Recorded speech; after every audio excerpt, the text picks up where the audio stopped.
So, hello everyone. If you're not in this workshop, then you need to come up because this is on growing from urban to rural. And so, my name is Karen Washington. I'll be your moderator. And I'd like to introduce my panel, please. So I have to my left, Lorrie Clevenger. Okay, and each of them will have a chance to explain exactly what they do. Okay, Jahshana Olivierre, Arian Rivera, and Rafael Aponte. And I chose this group of cohorts and really groundbreaking farmers is because they have been very outspoken in the food world around race, around equity, around land issues from a different voice, and that is coming from a voice of people of color. And so I felt that it was really important to sort of have their perspective about what some of the challenges and some of the successes they've had navigating that construct from urban to rural, but also talking about the work that they have done to sort of stem the tide of the farming system. And so I've given them some questions to answer. I want this to be thought-provoking. I want us to be in a safe space where we might make people feel uncomfortable to be comfortable, but that's okay. We're going to really be unapologetic for the things that we say in this conversation, but I think in the present climate, things need to be said. So I'm going to start off with the question that I'm going to ask each and every one of you. And when you first start your answer, please introduce yourself pertaining to this question. So the first question is, what made you want to become a farmer or interested in farming? So Laurie, I'm going to start with you, okay? And then we'll go down the line. First, introduce yourself and tell me, why did you want to become a farmer or interested in farming? So I'm Lorrie Clevenger. I am a farmer at Rise and Root Farm in Chester, New York. And why my path for getting interested in farming didn't start until I moved to New York City probably in 2001. I'm originally from Missouri and grew up in small towns. We often lived in old farmhouses, which probably should have been condemned. But we're also part of the story of farms going out of business in the 1980s because of changes in policy that no longer really supported farmers across the board, regardless of what your color was. By that time, actually, a lot of black farmers had already been losing their land in the South, so that was nothing new, but it just further compounded the struggle for black farmers. And farming was never something that I thought of growing up because I saw people who were farming. They were either huge farms or they were losing their businesses and having a lot of struggle just figuring out how to survive on their own. So farming to me was kind of communicated as something that you would not go into because it wasn't profitable. And unfortunately, that tends to be how we see things in the world, is like if it's profitable or not. So fast forward, I moved to New York City 2001. Around 2007, I started growing food for myself in a community garden called Taqwa Community Farm, where I received my first lessons about growing food from Abu Talib, who was the founder and the first black farmer that I had ever met, and who just is an amazing leader and mentor to me, and one of my elders.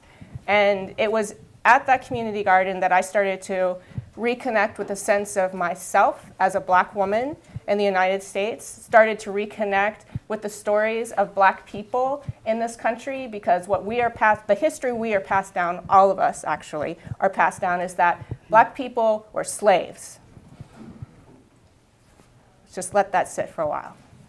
The truth is, Africans were abducted from their countries and brought to this country and forced into slavery. They were not slaves. They were a people. They had their own culture, their own language, just like we do today. And I think that just being able to say that has been such an empowering experience for me, because growing up in schools in rural Missouri, I was the only black kid. And the only history that I was told about my people sorry, is that we were slaves. Okay? Now, despite being told that, I graduated in the top 5 of my class in high school. I was a Peace Corps volunteer in China. I have a master's degree in educational technology, and I now am co-owner of an organic farm in Chester, New York. And I want to point that out because black people, black, brown, Native American people in this country have had some crazy ass odds to have to overcome just for a little bit of success when we can get it. Part of my wanting to become a farmer is so that I can physically change that narrative within my own DNA. Because farming is something, regardless of your skin color, that we all started out doing in the very beginning of our species. And through the division of labor, through human greed, we have come to accept a practice of exploiting people, land, and animals for profit for one small group of people. And until we start changing that with our choices about our vocation, with our choices about the words and how we retell history, we are going to keep perpetuating that. Woo! I told y'all, we're here getting down to the nitty gritty. Okay, Jahshana, you're next. Hi all, I'm from Brooklyn, New York, born, raised, and currently living in Brooklyn, New York. So 4 years ago, I graduated high school, and I didn't do so well in high school, so I was looking for alternative opportunities, and I was able to get funded to live abroad for 9 months in Senegal, West Africa. And there, my relationship to food changed. The family that I lived in a rural town called Kébémer, and there it's very communal, and their approach to food is very communal. So they set up and ran their own markets. They grew food and harvested it together as a community, as a neighbor within their neighborhood, and they also cooked together and all ate together. And so this intimacy and proximity to food was something I did not experience as a youth growing up in the city. And so I had that experience. I came back and was trying to reconcile like this experience and also like my position and location in New York City, in Brooklyn, in Canarsie, where I'm from. And so mentally this looked like trying to reconcile that experience and also being in Canarsie and not having any access to quality food. So I have a deli, there are Chinese food stores, there's Wendy's, Popeyes, McDonald's, but I had to travel an hour and 30 minutes to downtown Brooklyn to buy expensive produce. This wasn't sustainable or for me, and I was also struggling with mental health issues. So not being able to feed myself, and this is connected to a bunch of issues. Like food is connected to all the issues we struggle with.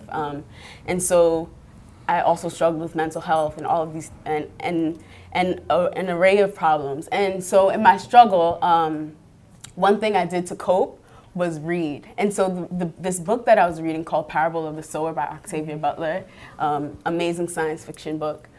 In that book, the character Lauren is, she's in this gated community amidst in a dystopian America in the future. And they have the comfort of having little resources.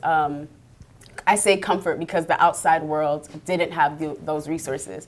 And Lauren realizes the vulnerability of the situation, although the people in her community doesn't. So she starts seed saving. She starts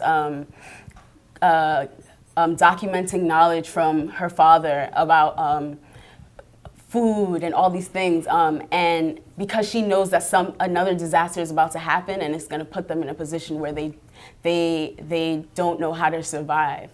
And so I felt like I was Lauren in Brooklyn. My family and my community was so dependent on outsiders to feed us.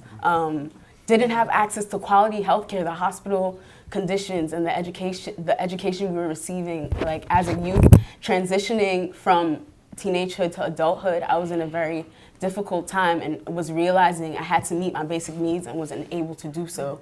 And so that allowed me to try to search for resources so I can help my community, my neighborhood, and my family and myself to be self-sufficient and not so dependent.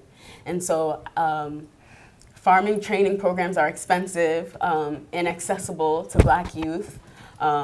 And so I found Soulfire Farm, and they have a Black and Latinx farmers immersion, and it's intergenerational, it's sliding scale, and there I received the foundation necessary to journey on this, to journey on this farming, on this farming endeavor, and also this journey of challenging our food system and providing and creating a reality that where my family and the people I love and the people that look like me have their basic needs met without a struggle and without sacrificing their well-being. Because you can't resist, you can't live if you aren't well. And that's in the words of Leah, who is the owner, co-owner of Soulfire Farm. So yeah, Thank you. That's my story. Okay, Arian, you're next. Hi, I'm Arian. Excuse me, I'm from Warwick, New York. I raise sheep and cows and pigs. I work at a lowland farm or a livestock farm. I've been farming for about 3 years, but got into it about 5 years ago. I attribute it to a group of people up here with us, but Karen and Laurie and Rafael were a group of people that I was introduced to who were already active in food justice and social justice issues. They had language that I wasn't yet familiar with. We talked about our feelings, we talked about what we wanted to do and the change we wanted to see in the world, and this is my first time being exposed to these conversations. So I found it really empowering. I was also in a very transitional point in my life. Was looking at leaving New York City anyway, and I tell people I could have just as easily been a construction worker or a truck driver because I was just looking for a meaningful vocation and trying to figure out what it was. It happened that farming was in front of me at the time, and I really took to being outside, to being physical, to watching things grow, and it seemed to help me connect to myself in a way that I had never done before, and so I moved forward with it, and that's how I ended up here in front of you guys. Okay, Rafael. All right. My name is Rafael Aponte. I'm owner and operator of Rocky Acres Community Farm. We're a 10-acre farm located in Freeville, New York, which is Tompkins County, about 15 minutes away from Ithaca. We raise goats and chickens and about half an acre of vegetables under high tunnels. And how I got into farming, I didn't start there. I started in the Bronx, My Haven, Millbrook houses, and much like Karen showed earlier today, some of those old pictures of the Bronx from the 70s and 80s, just these bombed out lots. And I remember, trying to do my first front flip on a mattress in one of those abandoned lots because we didn't have places to play, we didn't have places to grow. And then seeing all the community members that would go in there and clean out those lots just to grow food in places that were contaminated by lead and all kinds of other things.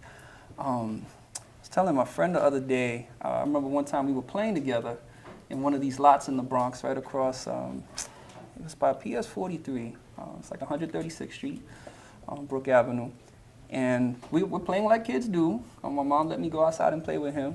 And we found a hole in the ground. And being kids, we were curious. We wanted to poke around and see what was in there. And we stuck a stick down in the hole and we pulled it up and there was oil all over it. And we had thought that we struck oil. We've been watching too much Looney Tunes and we thought we were gonna make it rich. And we walked down to the gas station, that was a couple blocks away. We said, "Mister, we found some oil over there in the field." He's like, "You kids better go home."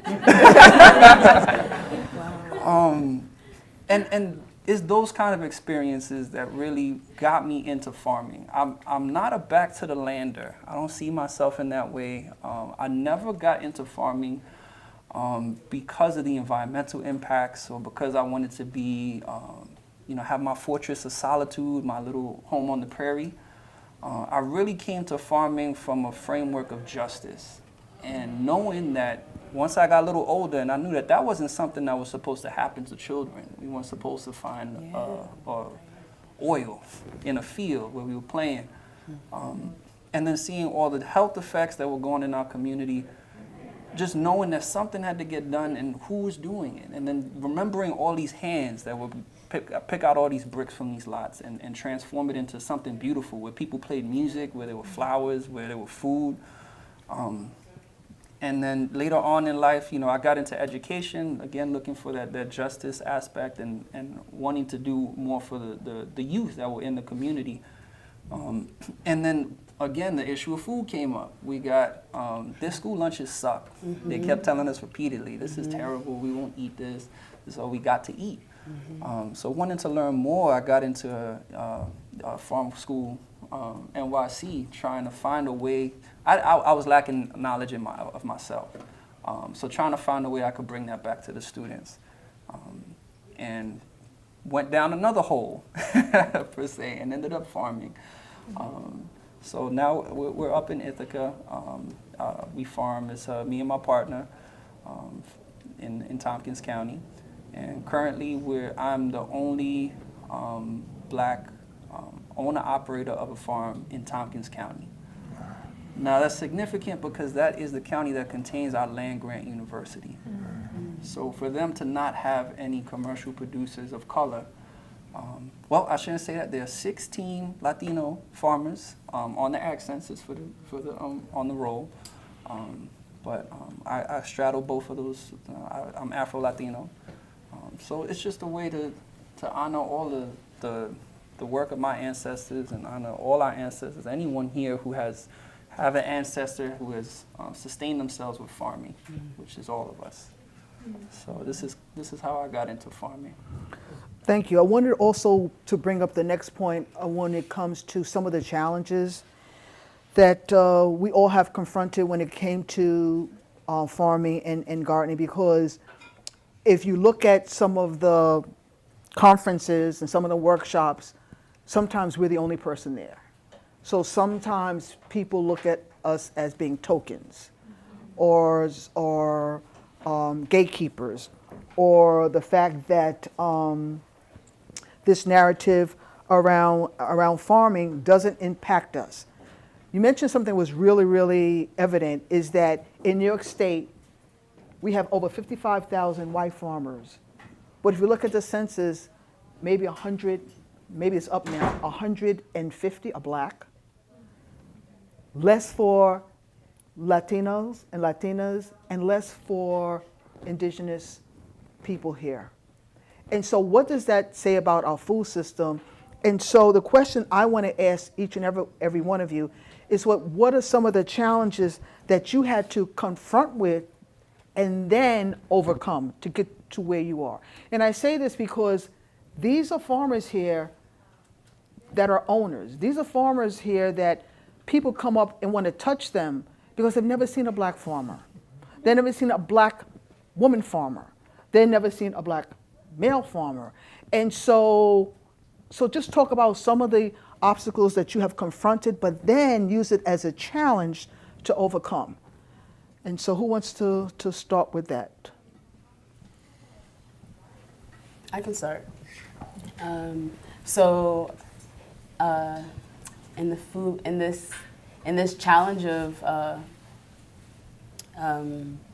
creating a just food system, I find myself I'm now beginning. I find myself, I work as a farm educator, youth worker, community builder, and in trying to figure out how to grow my food, as I mentioned earlier, access to education was and is still my biggest hurdle. So there's so much to navigate. Yes, there's so much to navigate in the whole big world of farming, but then trying to find education that you feel honors who you are as a person and your narrative is just so hard, and then also trying to afford training. I think what I've found as a solution to this problem is that people of color in this food system realm are creating I'll say alternative for lack of a better word, spaces outside of the main realm. So basically, Soulfire Farm has this created a program, a training program for Black and Latinx people that's intergenerational. And I think that's something that's alternative because it's sliding scale. It welcomes you regardless of knowledge. And I think finding that was my resistance towards the barriers that I faced in trying to find education. And then also like in my journey of trying to access like quality healthcare, like Black and brown people are creating healing circles because they don't trust like hospitals and you know what I mean? So just finding spaces where Black and brown people are creating alternative healing spaces and educational spaces. And I think advocating for that, creating that, using what I have to create those spaces and be a part of those spaces have been my resistance towards, has been my resistance and also overcoming those barriers that I face. Can we talk about the money situation? Finances is one of the hurdles. Can one of you talk about that to make it clear to them that, because you're sitting here with some deep pockets, right? You're all rich. I found the obstacle is of perception, and you know that I am a capable or can be a capable farm worker, manager, owner. You know, when people first see me, I feel like it doesn't happen so much anymore. But it's like I've had the you don't look like a farmer, and you know, in jest, my neighbor yesterday said to me, "Oh, you look like a farmer now," and this is the same guy who 2 years ago wouldn't give me that. But I think it's also like having access to mentors and, like you were saying, educational situations that kind of reflect my experience, but also the ethos I'm trying to have in my farming moving forward. And, you know, those mentors and opportunities weren't necessarily there when I was looking. I don't know if it's an obstacle, but it made it a little bit harder.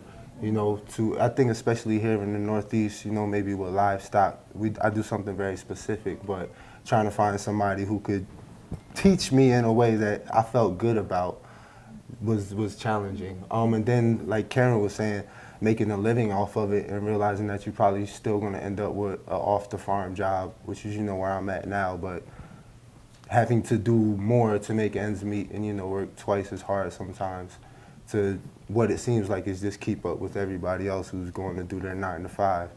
So I don't make those comparisons because there's no point in it, but it's tough to make all the ends meet. And then I think it's also tough. You gotta have the community around you. And this is something you touched on last time I was with you, Karen, but I feel like having the supports around you, whether it's those mentorship and educational things, but also financially. You know, Rafael got to mention that he had a partner who like supports his work in doing this. And I think the people I've encountered who seem to be fulfilled and happy and enjoying what they're doing, like tend to have strong partnerships around them too. So it's important to identify those and, you know, those help you overcome those obstacles. And I think speaking to that, so there is a lot of emphasis on the social issues, right? The social constructs that are barriers for people of color to enter agriculture, right? There's a history of trauma. I remember before I left the Bronx to go into the country, I told my friends I was gonna go farm, and they're like, "What?" Like the first question was like, "Oh, so you're sharecropping now? That's what you're doing?" And then once that was off the table, it's like, all right, so really, like, which kind of drugs are you growing, right? Because that's the only entry point for us to have into agriculture, right? Both false. And then there's like the actual practical. So you got your education on this, you got a support network, you're ready to do it. Where do you get the capital and the resources to start? I'm lucky enough. My partner, my wife she's a professor at Cornell. And that's how we landed in Tompkins County. And very much her salary pays the mortgage. But the finances of the farm are completely independent and self-sustaining. And we very much, to this day, we haven't had a loan, and we've been able to operate. This will be our 4th growing season. Mostly bootstrapped with the initial investment coming from some tax refunds saved, but very low and slow. I take the barbecue approach. If you start small, you fail small, right? And you get to learn and tweak your mistakes. If you go big, you're gonna fail big, and those things are a lot more disastrous. So we stuck to a very slow, steady growth model in terms of finances and things like that. So Good. Laura, I want to bring up a question, put a question to you because you wrote a beautiful article for Why Hunger around labor. And so when we look at labor, we look at the farm workers and sort of talk about that sort of perception because aren't they farmers? And so can you just tell the audience exactly the work that you've done around farm work and around labor and around justice? Well, I mean, I'll just start saying with one of the foundations for Rise and Root Farm is that if we were going to hire anyone who isn't an owner, like one of us, that we would pay them the same salary that we pay ourselves to do the same work. And we have been able to be true to that. And it has also been a challenge because legally, we're not required to pay farmers a minimum wage. We're not required to give them a day of rest. They are not allowed to organize or to complain about any issues that they may be experiencing.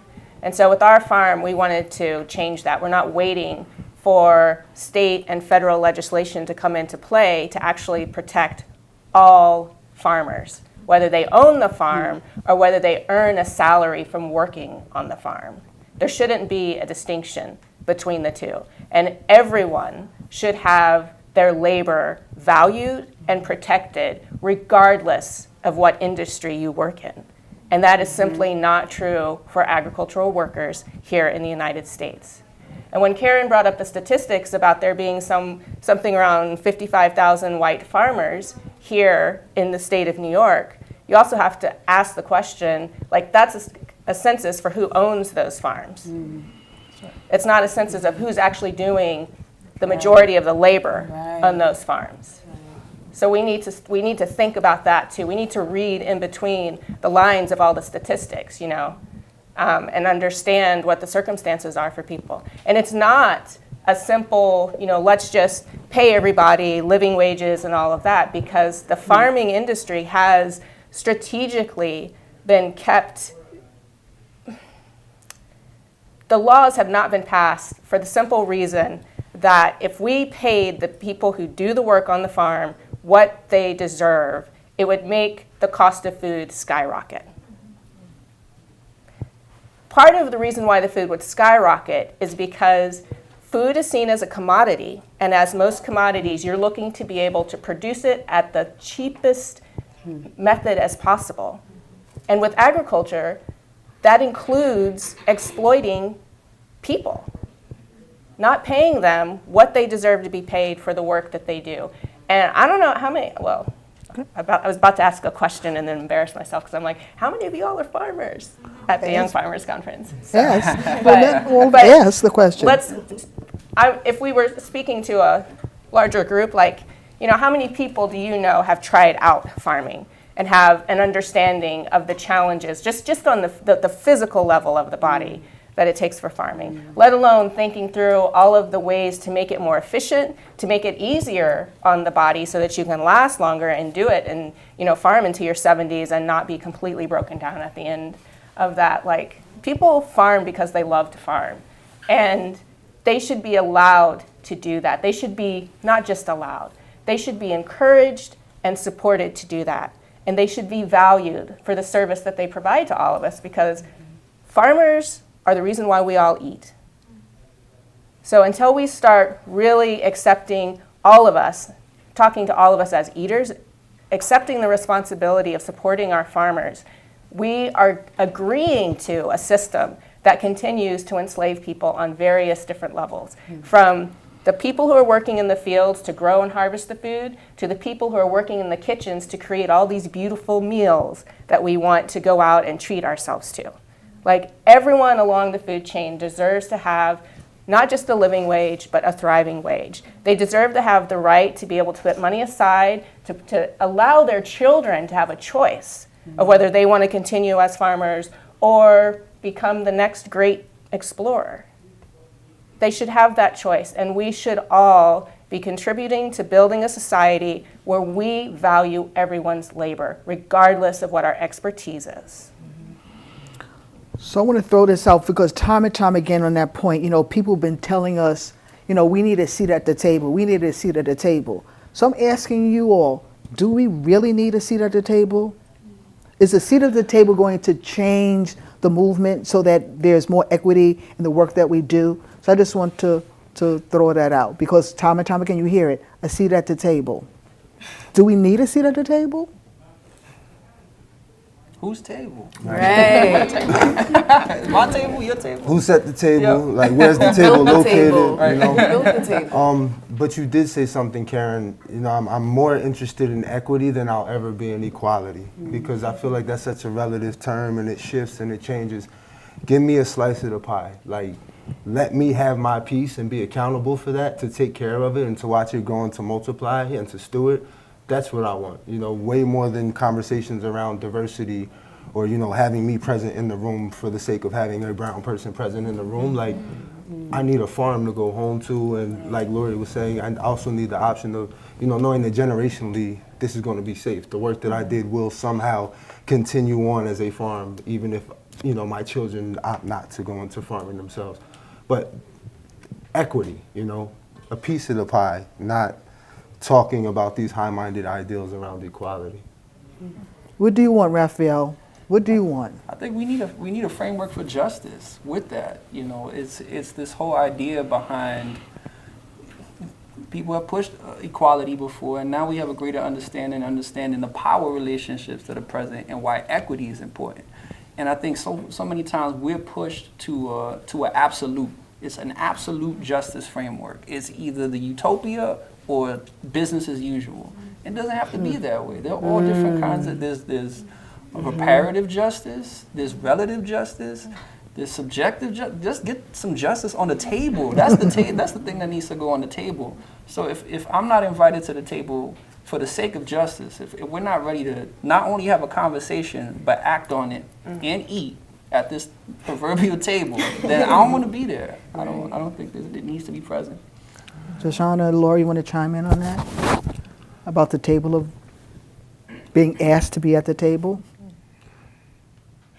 I feel like you all.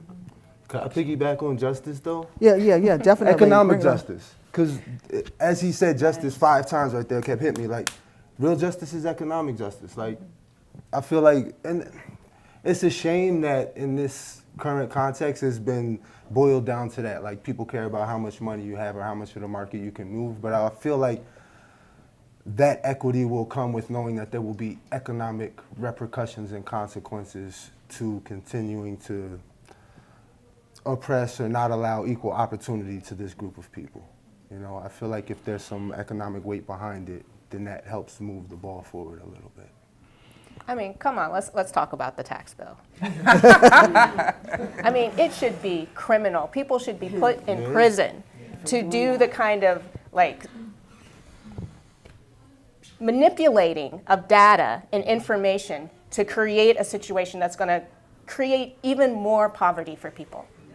And they're not accountable at all. Like, we want economic justice. We, as a group of people, need to hold our government accountable. We need to find different ways to hold them accountable. And I think that people who create situations that create poverty, which creates harm, people dying from hunger and disease that they can't get treatment for because they can't afford it, is criminal. Yeah.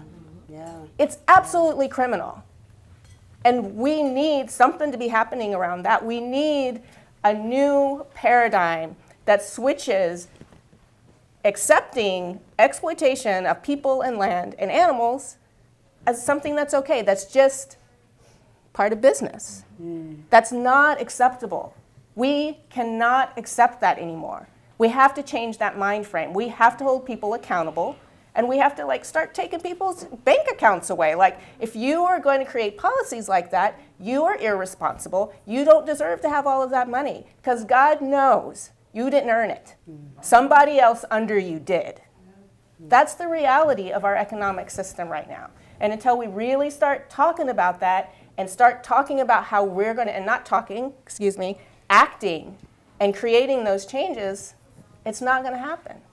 It's just not going to happen. And like, we're talking about farming today, but look what they've done to the teachers.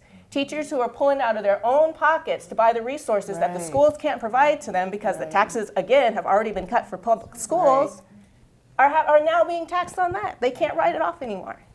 Like, it's absolutely ridiculous. Ooh, work in progress. So what are we going to do about it? You know, we see this. I think the two things that, and I said this before, the two things that hold us back time and time again is silence and complacency. Wow. So when you see injustice, how do you call it out? I want to hear, how do you call out when you see injustice? How do you call it out? Well, we start our own farms. We start our own farms. What else do we do? You know, I hear from the audience too. When you see injustice, what do you do? Because to sit here and listen, and again, it's silence and complacency that kills us. We come to these workshops and we come to these conferences and we sit down and we get this information and we nod our heads and we go back and the system remains the same. When I asked the question about having a seat at the table, someone said, forget about a seat at the table. We need to make our own tables and our own seats. And that's what we should be doing when it comes to the food system. We need to have this fire and determination to change. And so what I want to hear from you is, what advice can you give to people about change? What advice would you give a young farmer, a young teacher, a young advocate to get involved into the work that all of us are doing to change? So what advice would you give this young group of farmers here about the reality of the food system, but something that they can take away from this conference and evoke change? Well, I think, so justice does both of those things simultaneously. Not only does it challenge and acknowledge the barriers that exist, first and foremost, that there's wrong and oppression going on, but seek to create alternatives to those kind of oppressive systems. So that's the work, and through the work that we do. And I think as farmers, as anyone who is working in the food system, anyone who has a mind about social justice, we have to do a better job at putting forth the value that we actually create. So as a farm, not only, it doesn't mean just growing food for me, I'm getting a plate or a meal to a couple of families a week. But it also, there's a value being created for me being the only farmer of color that they see, right? It's breaking those stereotypes and those things that go on. So make sure that you're extracting the most value, you know, not in a capitalist sense, but make sure that you're actually putting forth that value that you're creating. And something I have to speak on an experience I just had in the middle of the growing season. I had the opportunity to take a trip down to Mississippi, and I recommend that for anyone, any person of color. If you're a person of color and you're involved in agriculture, get your butt to Mississippi. Not only do they have these cool T-shirts,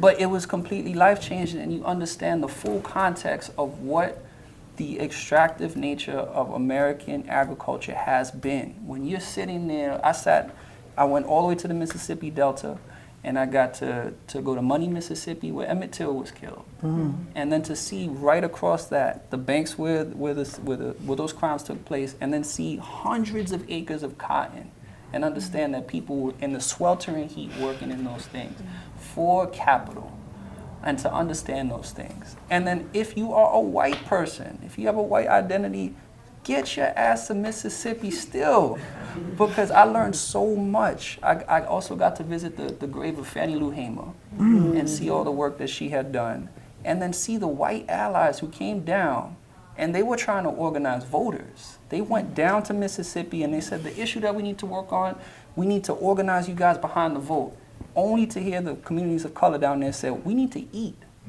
We don't need to vote. Well, get out of here with that stuff. So until you help us eat, we're not gonna, I don't wanna vote. I'm not gonna do that. And then to see that whole narrative change. And we're in that same moment right now. We have our own political things that we're bringing to the table, and the communities that we're working with are responding and saying, "Nah, we don't need that. We need access for our own stuff."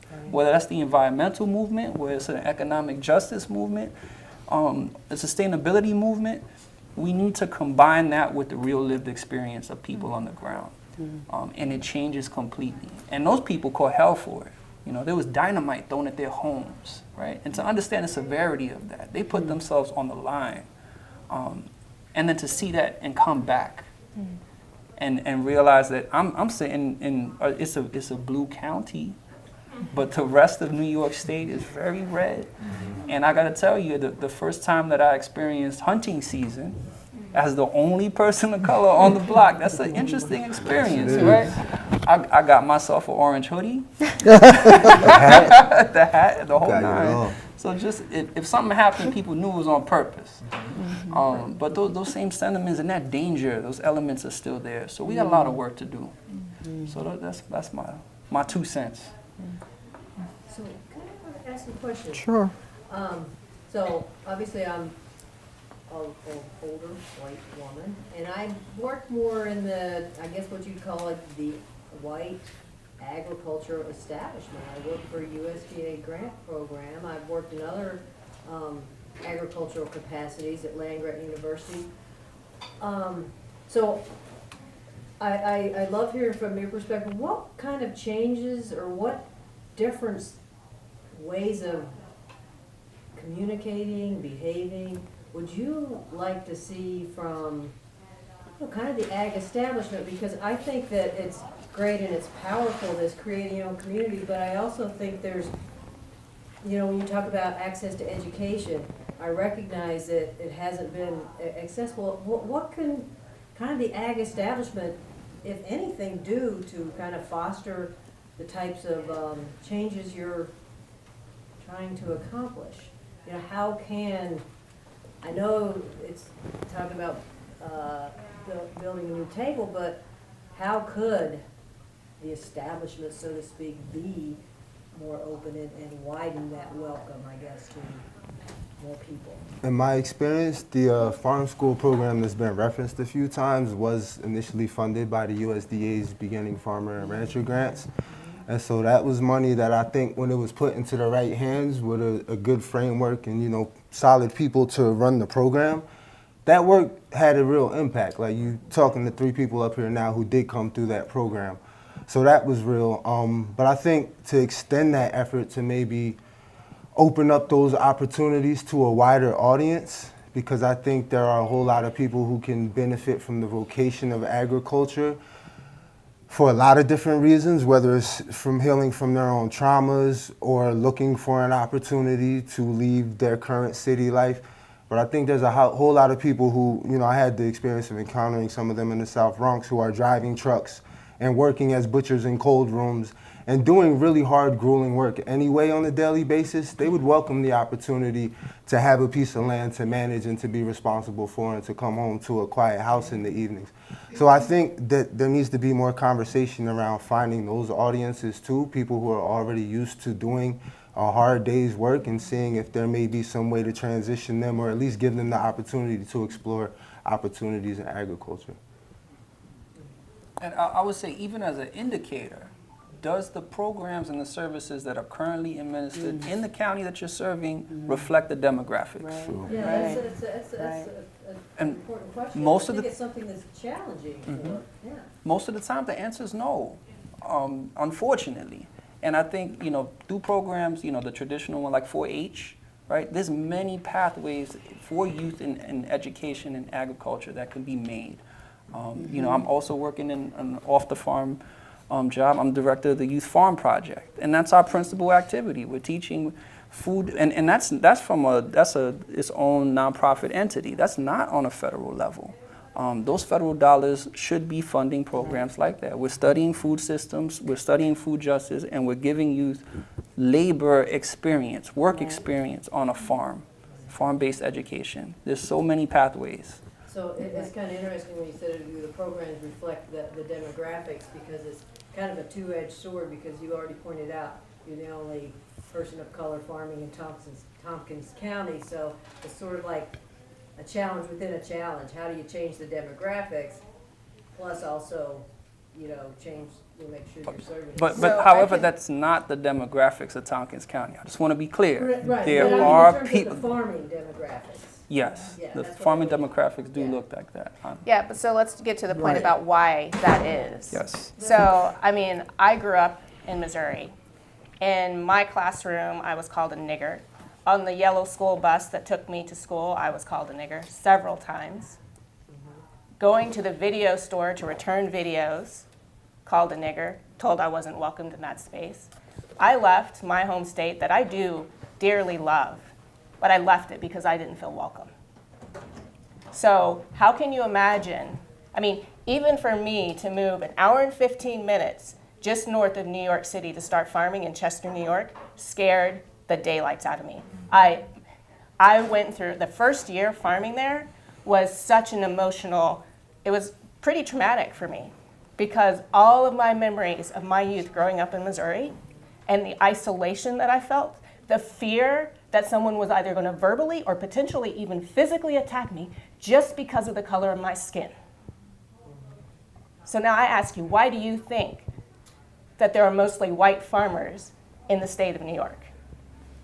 Would you confidently tell a black person, or even someone like who is a little bit lighter skinned, that they would be perfectly safe, mentally and physically, moving into a place where maybe one other person looks like them, and to start farming?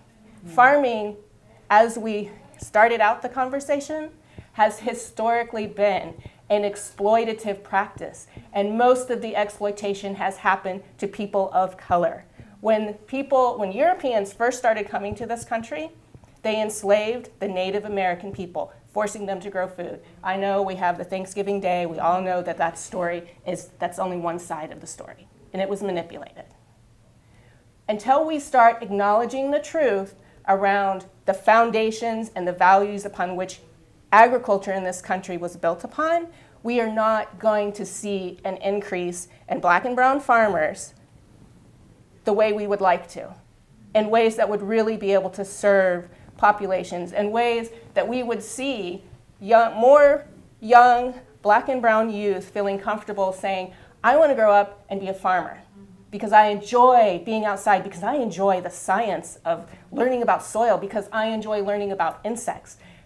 Farmers need to know so much. Like, if they're not dependent on petrochemicals to do their fertilizing and all of that stuff, I don't want to knock it completely, but yeah, I kind of do. Because it's totally feeding into this stereotype that farmers are not very smart people. But they have observed this since the beginning of us. We've been observing how nature works and figured out an agricultural system so that we could produce crops more predictably, so that we could feed our communities. That is how agriculture got started. There is no, without culture, there's no food, basically. And we've completely taken people's histories of growing food in so many different ways, growing food successfully to feed their populations, and decimated those histories, separated people from their culture, created isolation for them. We have done this as a people. And we need to acknowledge that and start claiming that and owning it and changing it. I want to hear from Jahshana Yeah. in terms of the youth perspective around this. So in New York City, I don't know the exact numbers, but about $22,000 is spent on a child's public school education in New York City.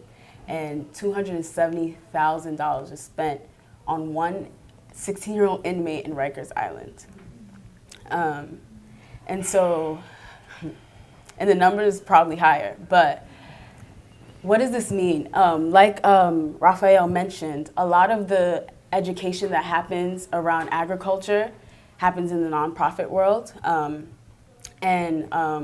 We need to fund education in our schools. We need to implement agricultural programs in our schools. It shouldn't be niche. It should be something that everyone learns about. And it's important to get quality tools for these programs, but also we need to speak about the relationship, because like you said, there is a trauma and there's a history behind this. So in our education, we need to speak about healing the relationships, healing the relationship with the land, healing the relationship with our communities, intergenerational, with elders, and all of those things relate back to food. And I think everyone should trust the youth. Youth possess so much knowledge and are so close to their intuition and their imagination and their creativity, and they know how they want to learn, and they know they're able to reflect on their relationships to food, to the land, and they're the keepers of stories. Stories incite such wonder in them, and so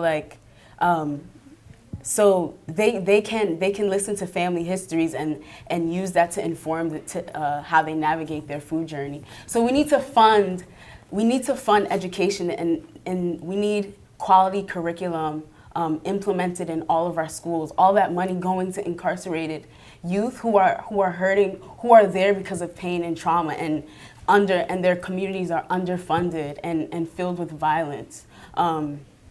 We need to focus on their healing, and that includes with the land and with and in our schools. And once agriculture is implemented in our schools, everything changes. Even the way the space is designed changes. Our school lunch changes because we now have this integral. We understand that the earth sustains us, and so our mind our mind works in order to how we can have mutually sustaining relationships with the earth and with one another. So once that's implemented, everything changes, and we have a more healing. Youth feel like they are in community with one another, and it helps our healing journeys. Yeah. I'm going to open it up to the audience, but I just want to make some statement since you from USDA sort of thing. So, one thing about the federal government, they have these USC. You asked a question about what do advice need. First of all, we need some land. You know what I'm saying? Land is becoming so expensive, and if the federal government wants to help, well, especially I want my 40 acres and a mule. So give us land, give us opportunity, and give us capital. If we got those three things, we can move mountains. It's not about asking us to do things. Give us capital, give us land, give us opportunity. We can do the work. But yet, it's a power struggle. It's a power struggle for those that have and to those that have not. And as long as the USDA and other governments put these applications that you need someone with so many degrees to go through and so many papers to go through, then it doesn't trickle down to the people that need it the most. Right now we have a farm bill. And so the farm bill for the first time is going to try to introduce what urban agriculture looks like.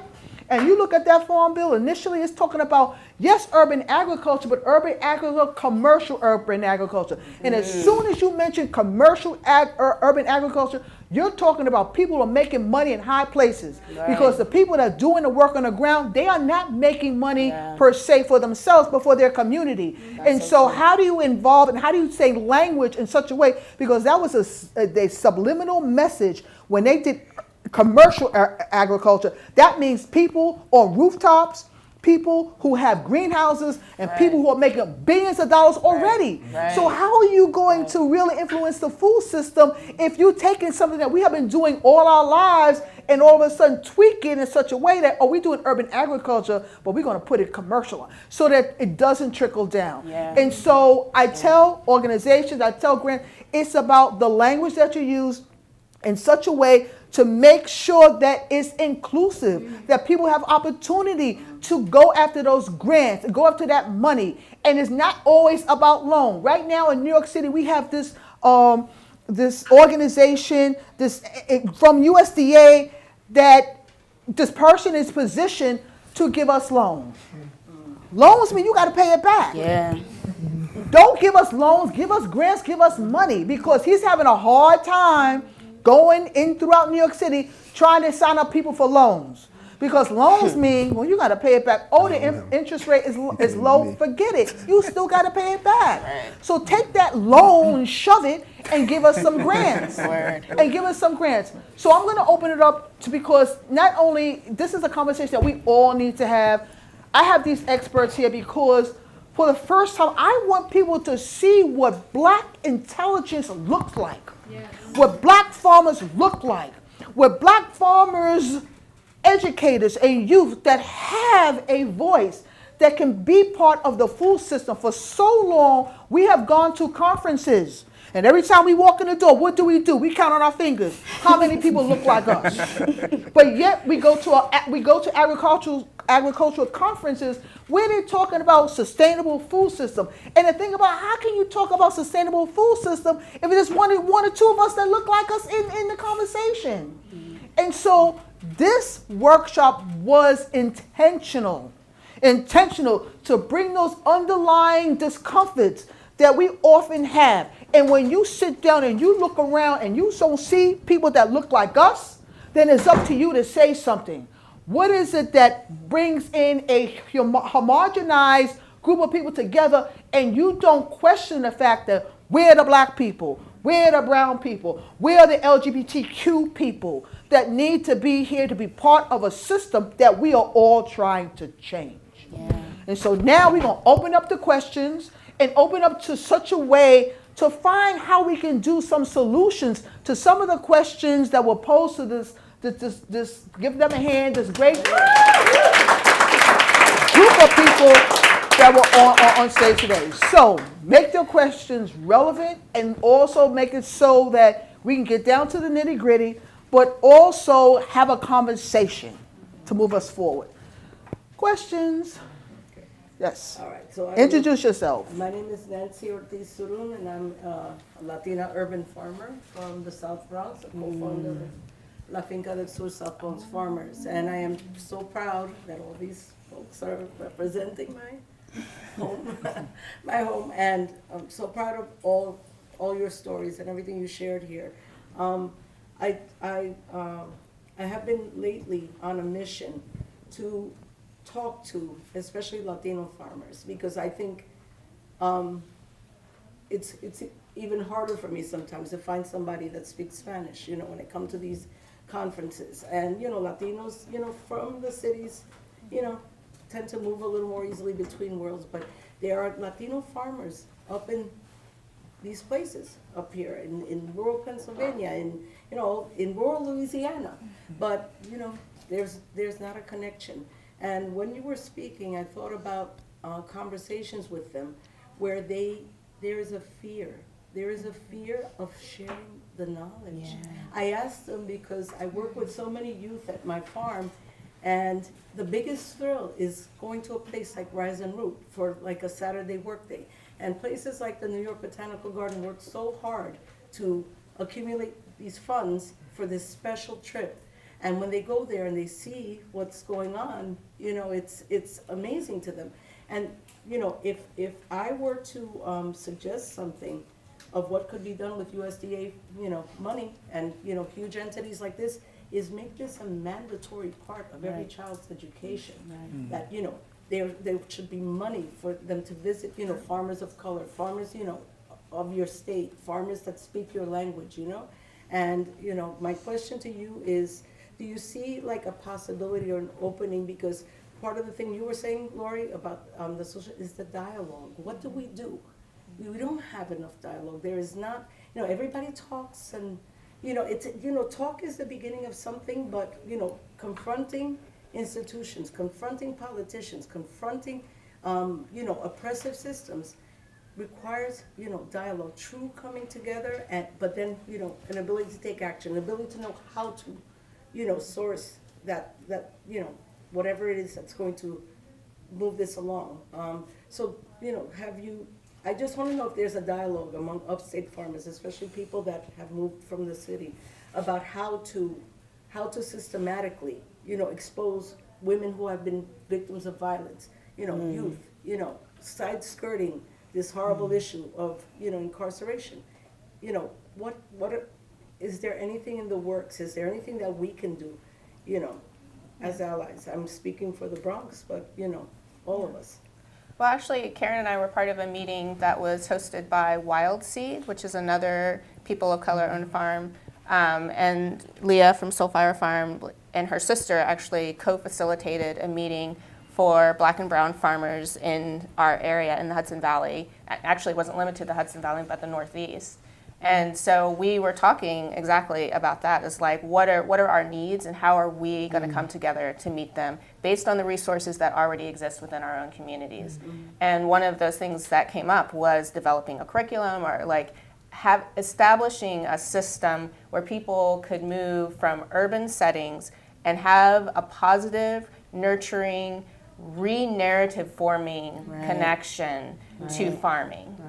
Because so much of our histories around farming are based on this story of exploitation. When a lot of African Americans built entire thriving communities as free people based on farming and food production, and had stores and had like those parts of our stories are missing. Fannie Lou Hamer's story is like, nobody talks about that. I'm from Missouri and didn't learn until recently that George Washington Carver was born into slavery in Diamond, Missouri.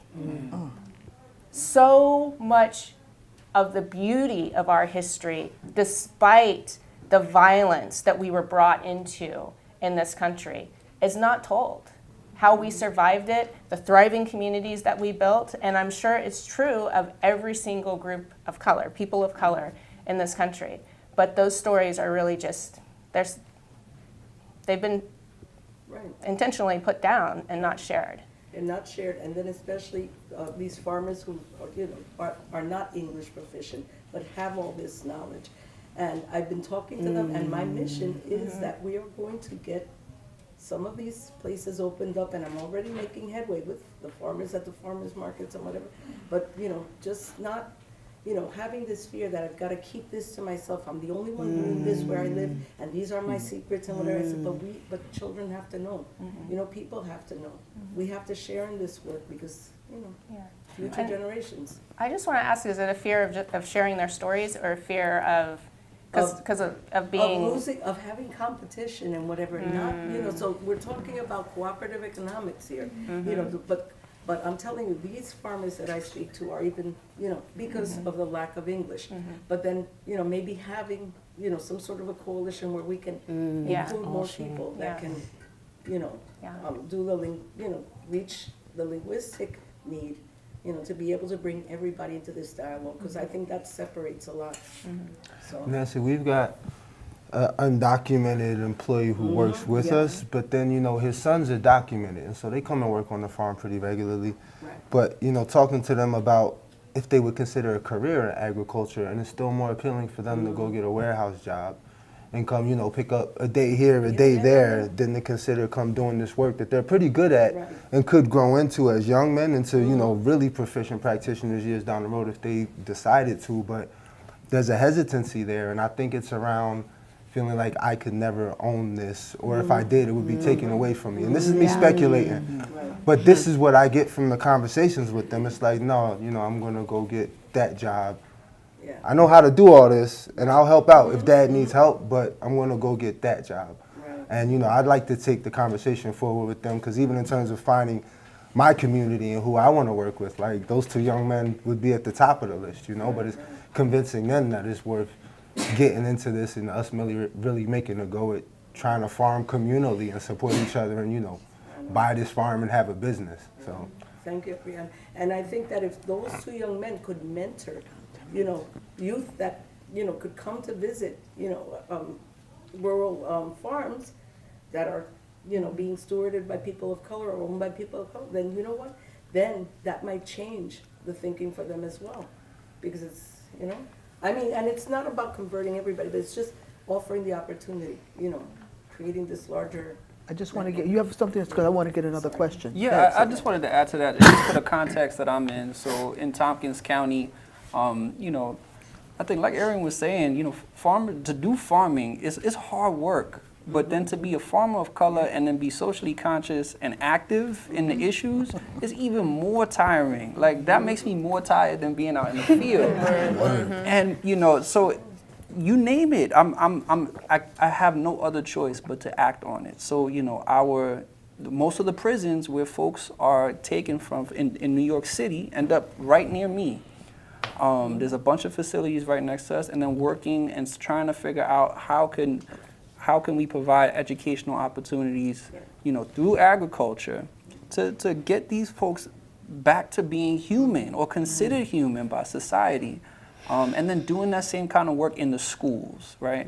And then doing the same kind of work with those farm workers. There's so many dairy farm workers where we're located who aren't documented, and they're under legal threat.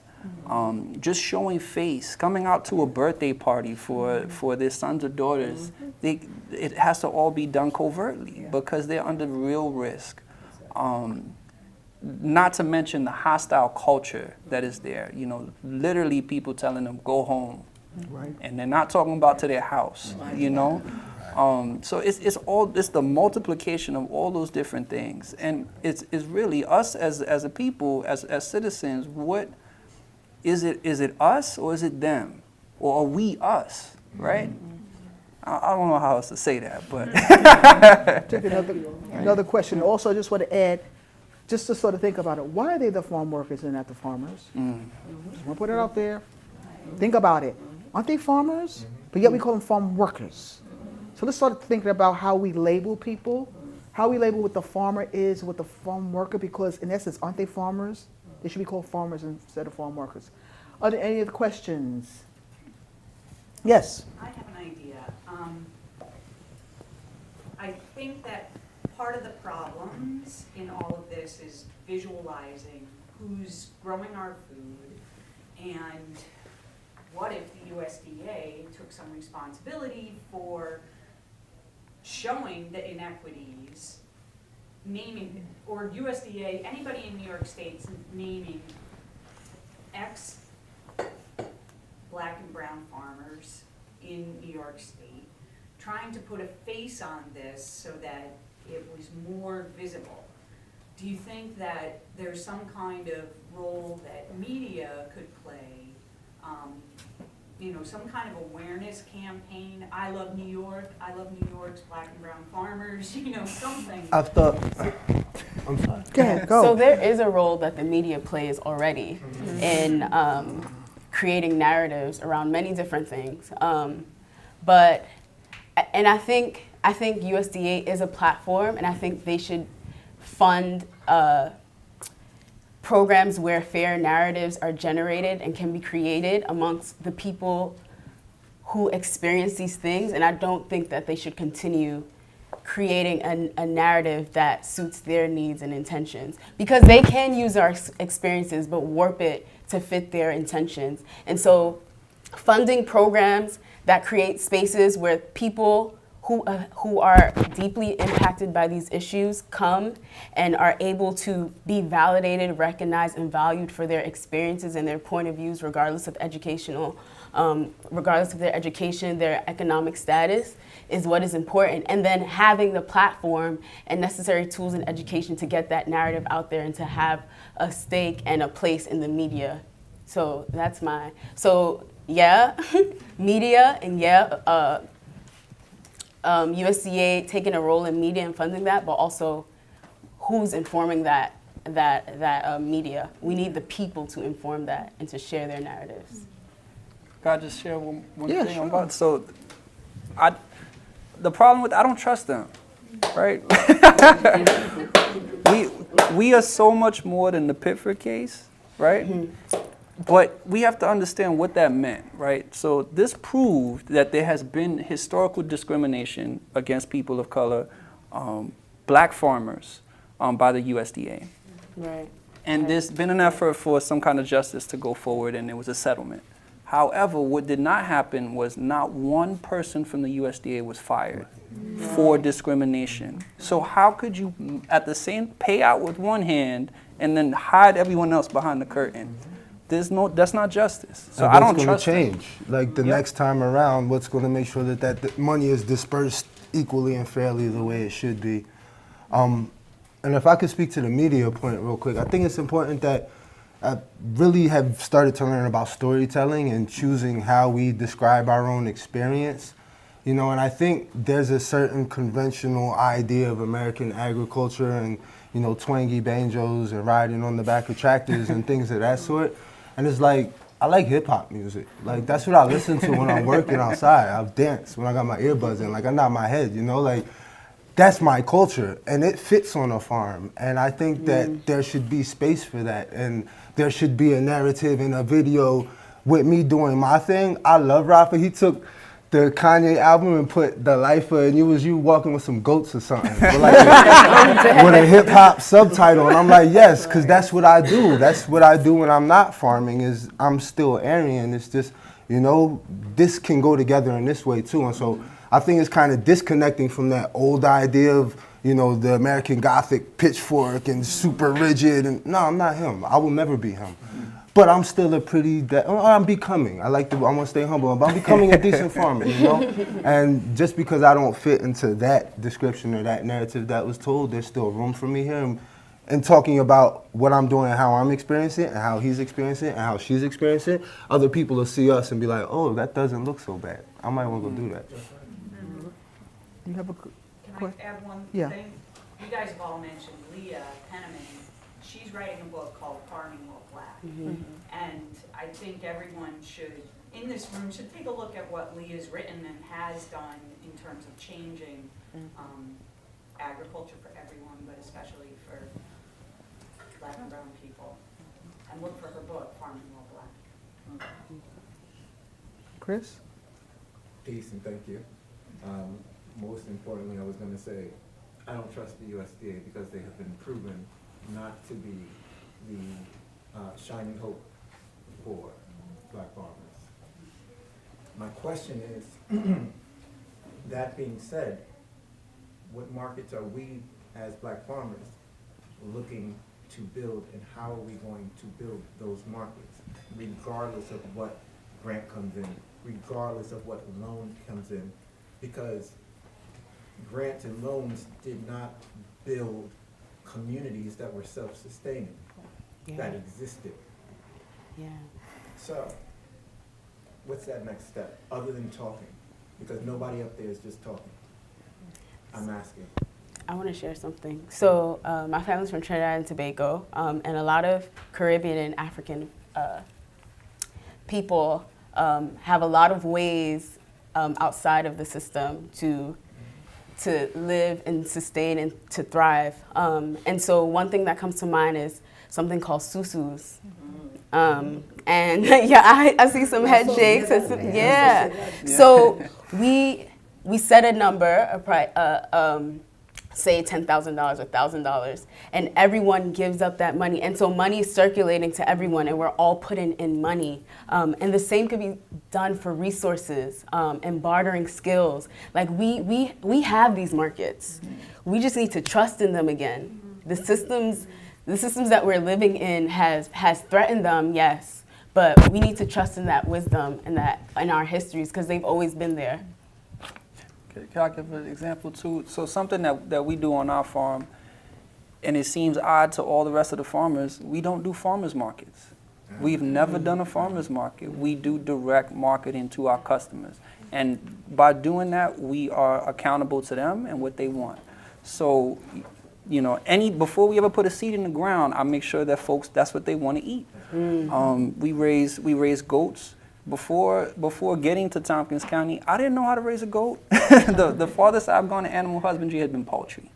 Goats are a lot larger animal, but that came out of the response of the community. They were driving 3 hours away to go get goat to bring back to their mosque, to bring back to the synagogue.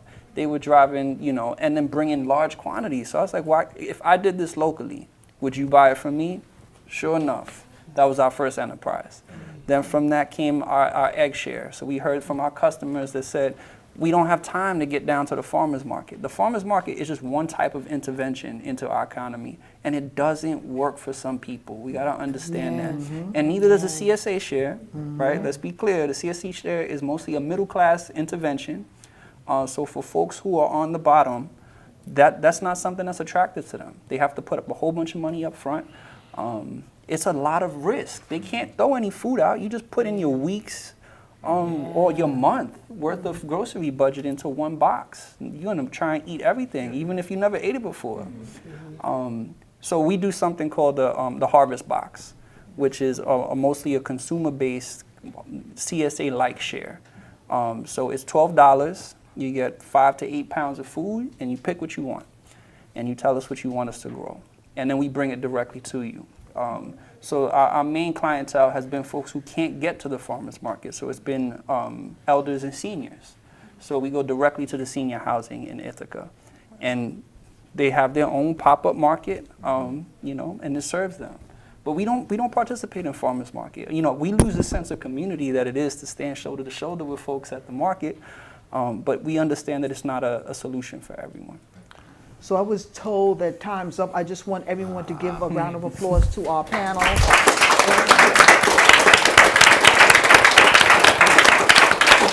To have this, thank you so much from the bottom of my heart, because I know it took a lot for them to get out of their busy schedule. I know everyone has to like run back to work and to their farms tomorrow, but I just want to just thank them for their effort, for their compassion, for their willfulness to try to make a difference in the world. Also, there are some evaluations. People, please, you know, give us evaluations so that we get a feedback.